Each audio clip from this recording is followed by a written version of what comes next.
This church knows what it's like to be bombed to bits, to lose pretty much everything.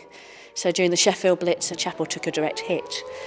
And the only thing that was left was a wall that said, "Worship the Lord in the beauty of holiness," and they had to rebuild from that. And over the years, with the loss of heavy industry in the area and the Hillsborough disaster, we know that other people have been totally bombed out, and it's looking for hope in all sorts of places. Hillsborough's a really interesting and lively area. It has a broad demographic, so there are people who are involved in the universities, there are people who are involved still in industry, but there are also people who really quite struggle in this community as well. Hillsborough Tabernacle as a building is in an area that's really quite changed. It used to be on a very busy shopping street, and now it's tucked away in a dark corner beside two car parks. And we did a CWM Bible study called Small Congregations, and we realised through doing that we as a people needed to become more visible. So we used the anniversary of the rebuilding to meet as many people in Hillsborough, in this community, as possible by inviting them to things within the building, but also by us going out and doing things as well. The Hillsborough Hope Festival was a Thanksgiving. It was a looking back at a really difficult time in the life of this church and thanking God for seeing this church through. It was a looking around. It was seeing the positives and the difficulties in Hillsborough now.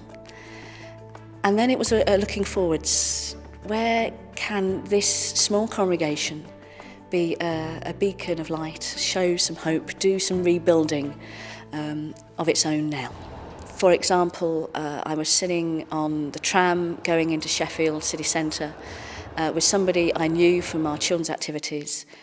And she was describing how actually going into the city centre was a big treat because she cannot afford the tram fare for her and her children.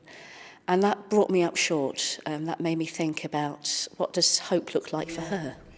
The exhibition. Yes, the exhibition was fabulous. Do you remember the church meetings we had planning all of this? Yeah. That we said it wasn't just going to be a sort of self-congratulatory year, and wasn't going to just be about ourselves, that we wanted to somehow to meet. As a church, we were quite determined that the festival was not going to be just sort of a self-congratulatory year, that it wasn't all going to be inward focused. And so continue actually during the year, we were trying to capture ideas from the community.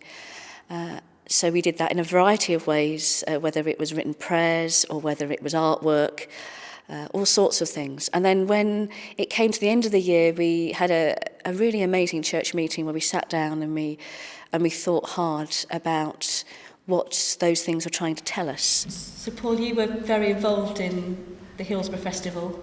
What do you think we learnt to take us forwards from that?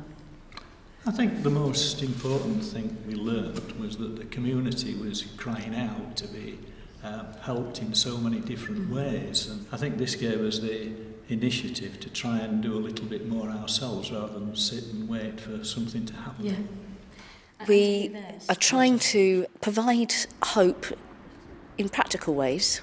We have a CAB, a Citizens Advice Bureau, on the premises, and it seemed pretty obvious to talk to them. And we just offered ourselves as a small community, as a small congregation, how can we help you in the work that you're doing? And Julie there said, actually, we don't have the time to sit with people who can't use a computer and show them how to go through the benefit forms, which are all online now.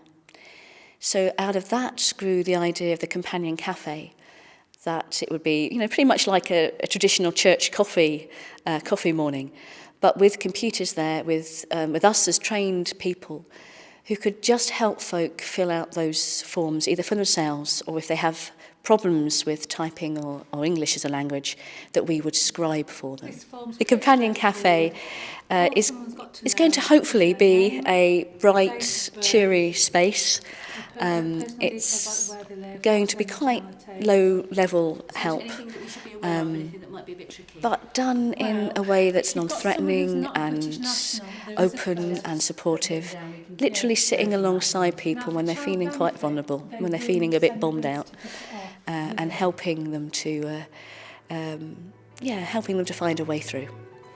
I think perhaps we didn't realise when we started the Hope Festival and we started thinking into the future that in an attempt to be a blessing, we were actually blessed ourselves. And it increased our own hope.